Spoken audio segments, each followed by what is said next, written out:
Hoy en día, en el centro de la tierra, está el Hades, la parte del infierno.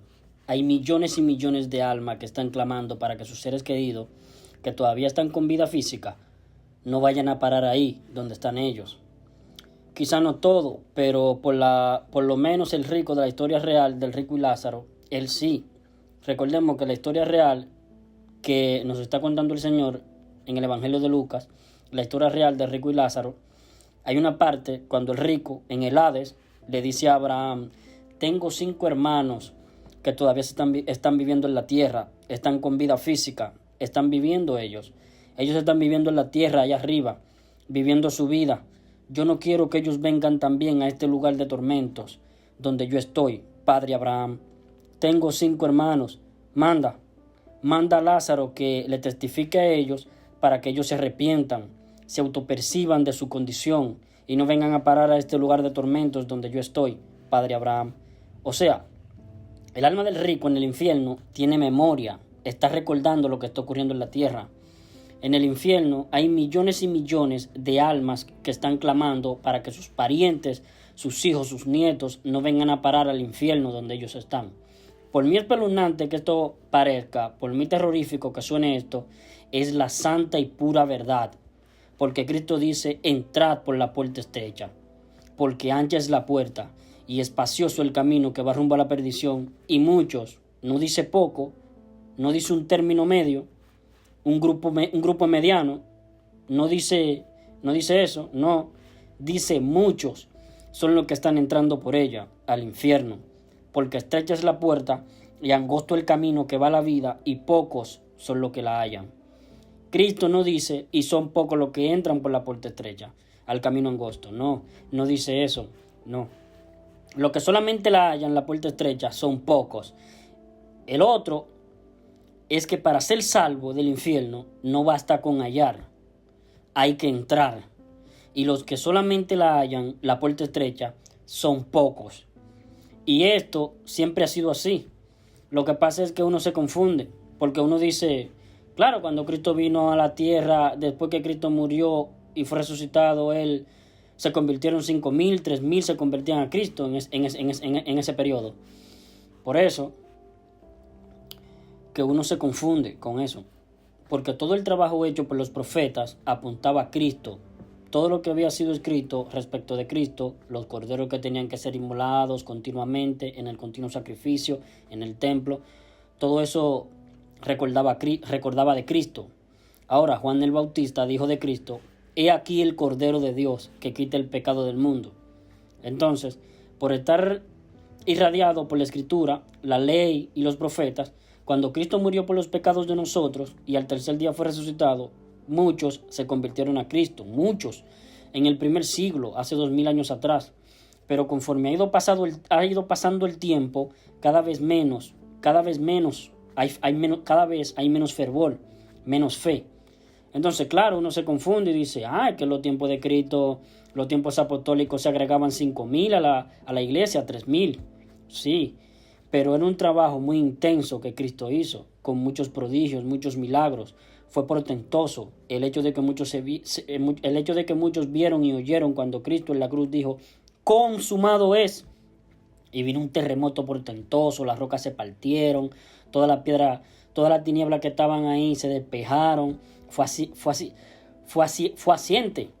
Entonces hubo mucha conversión. Había estado preparado ya por los profetas del Antiguo Testamento, por Juan el Bautista, preparaba el camino del Señor. Entonces, claro, obviamente, inicialmente muchos se convirtieron, pero pasando el tiempo ya eso se ha ido dejando ya. Lo único que Dios le toma en cuenta a un ser humano para poderlo declarar justo, para justificarlo, para irse al cielo, es su fe. Y en Lucas capítulo 18, versículo 18, Cristo dice respecto de su venida, dice: mas cuando el Hijo del Hombre venga, ¿hallará fe en la tierra? La respuesta es un contundente no la va a hallar. Y se entra solamente por la fe, se entra solamente por la sola fe. En Hebreos 4, versículo 1 al 3 leemos: temamos pues, no sea que permaneciendo aún la promesa de entrar, porque la salvación es por entrar por la puerta estrecha, y se entra por la fe. Temamos pues No sea que permaneciendo aún la promesa de entrar en su reposo, parezca a alguno de vosotros no haberlo alcanzado, no haber entrado. Porque también a nosotros, dice Pablo está escribiendo a los hebreos, porque también a nosotros se nos ha anunciado la buena nueva, como a ellos. ¿Cómo fue que Cristo nos dio la vida eterna? Cristo murió por los pecados de nosotros y así nos salvó y nos dio la vida eterna. A nosotros se nos ha anunciado la buena nueva, el evangelio, como a ellos también. Pero a ellos no les aprovechó el haber oído la buena nueva por no ir acompañado de fe en los que la oyeron. O sea, hallaron, creyeron, se convirtieron a Cristo, hallaron, creyeron, pero no entraron. ¿Y por qué no entraron? Porque se entra por la fe. A ellos no les aprovechó, no les sirvió de nada haber oído el evangelio y haberlo creído, no les sirvió. Porque para que puedan entrar ellos y luego Cristo entrar dentro de ellos, solamente es por la fe. Es por eso que en 2 de Corintios capítulo 13 versículo 5 dice el apóstol Pablo: examinaos a vosotros mismos si estáis en la fe, no vaya a ser cosa que estés en la sobra. O estás en la fe o estás en la sobra. No puedes estar en dos lugares al mismo tiempo. Examinaos a vosotros mismos si estáis en la fe. Probaos a vosotros mismos, o no conocéis a vosotros mismos que Jesucristo ha entrado a morar dentro de ti. Porque tú creíste con fe en el evangelio, entró Cristo en ti. Probaos a vosotros mismos, o no conocéis a vosotros mismos que Jesucristo está en vosotros, a menos que estéis reprobados, a menos que estéis descalificados en cuanto a la fe, a menos que hayáis creído, hayáis hallado, pero sin fe no se entra. A menos que hayáis creído sin fe, hayáis creído en vano. El apóstol Pablo, cuando nos está predicando el evangelio en 1 Corintios 15, versículo 1 al 6, dice el apóstol Pablo: y os hago saber, hermano, el evangelio que os prediqué. El evangelio. ¿Cómo fue que Cristo nos salvó?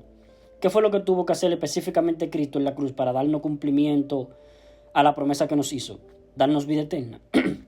Esa fue la promesa que nos hizo, darnos vida eterna. ¿Qué fue lo que tuvo que hacer específicamente Cristo en la cruz para darle cumplimiento a la promesa que nos hizo? Entonces, aquí está el anuncio. Tuvo que morir por los pecados de nosotros. Que Cristo murió por los pecados de nosotros, conforme a las Escrituras. Y que fue entonces, conforme a las Escrituras, conforme a lo que estaba escrito desde antes, que Cristo iba a hacerlo en la cruz. Isaías 53, Salmos 22 y otras profecías más que se cumplieron en la cruz. Que Cristo murió por los pecados de nosotros, conforme a las Escrituras. Esa palabra por significa sustitución. En vez de ti, en vez de mí, en lugar de usted, en lugar de mí. Cristo por los pecados de nosotros, conforme a las Escrituras, y que fue sepultado y que ha sido resucitado al día tercero, conforme a las Escrituras. Y de esa manera nos salvó el alma. De esa manera cumplió la promesa que nos hizo. Ahora dice en Hebreos 4, porque también nosotros hemos sido evangelizados al igual que aquellos. Así está escrito en el original. Porque también a nosotros se nos ha anunciado la buena nueva como a ellos. El problema entre ellos y nosotros, o sea, la diferencia que hay entre nosotros y ellos, es que a ellos no les aprovechó el haber oído, el haber sido evangelizado. O como dice la Biblia católica, a ellos no les aprovechó el haber oído la buena nueva por no ir acompañado de fe. Creyeron, hallaron, pero no entraron. Porque se entra por la fe. Se entra creyendo en un imposible, creyendo de todo corazón en un imposible. Dios le está exigiendo a Abraham, para poderlo justificar, que le creyera en un completo imposible. Mi Dios, es imposible que Sara tenga un hijo mío. Es completa y absolutamente imposible. Pero Abraham creyó, sin ver, oyendo lo que Dios le dijo, y lo creyó. Y por ese motivo fue justificado, salvado. Génesis 15:6. 7 capítulos más adelante fue justificado por las obras para ser bendecido, no para ser salvo. Por cuanto esto hiciste, Abraham, no me rehusaste a tu hijo, tu unigénito, de cierto te bendeciré. Hiciste. Eso tiene que ver con que yo haga algo, pago algo yo. Por cuanto esto hiciste, hacer, de cierto te bendeciré. Bendición. Entonces fue justificado por las obras para ser bendecido, no para ser salvo.